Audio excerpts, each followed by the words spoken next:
এই চ্যানেলে সম্প্রচারিত সকল খবরই সচেতনতামূলক এবং শিক্ষণীয়, কোনো কিছুই প্রভাবিত নয়। শিলিগুড়ির ইস্টার্ন বাইপাসে পথ দুর্ঘটনায় গুরুতর আহত এক, জখমও এক। শুক্রবার রাত্রে ফের ইস্টার্ন বাইপাস সংলগ্ন ঢাকেশ্বরী কালী মন্দিরের কাছে পথ দুর্ঘটনায় গুরুতরভাবে আহত হয়েছেন একজন সাইকেল আরোহী। জানা গিয়েছে, এক সাইকেল আরোহীকে উল্টো দিক থেকে আসা 4 চাকার গাড়ি ধাক্কা মারে। ঘটনায় গুরুতরভাবে জখম হয়েছেন সেই সাইকেল আরোহী। ব্যক্তিকে উদ্ধার করে শিলিগুড়ি জেলা হাসপাতালে নিয়ে যাওয়া হয় চিকিৎসার জন্য। অন্যদিকে খবর পেয়ে ছুটে আসে আশিঘর ফাঁড়ি ও ভক্তিনগর ট্রাফিক গার্ডের পুলিশ। এলাকায় ব্যাপক যানজটের সৃষ্টি হয়। পুলিশ এসে পরিস্থিতি নিয়ন্ত্রণে আনে।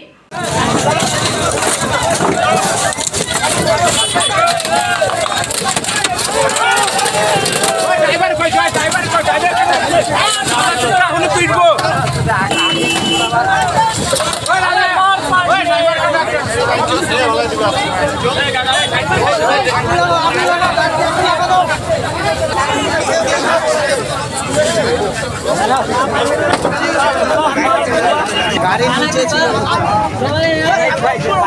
গাড়ি উল্টানো হয়েছে।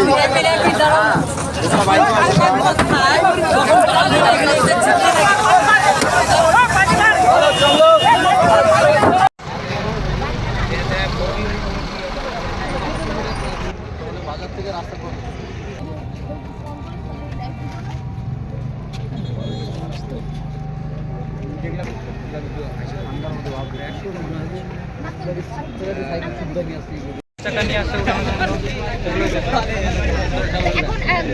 যে দুর্ঘটনা ঘটেছে কি কি হয়েছে, মানে মোটরবাইক ছিল না সাইকেল?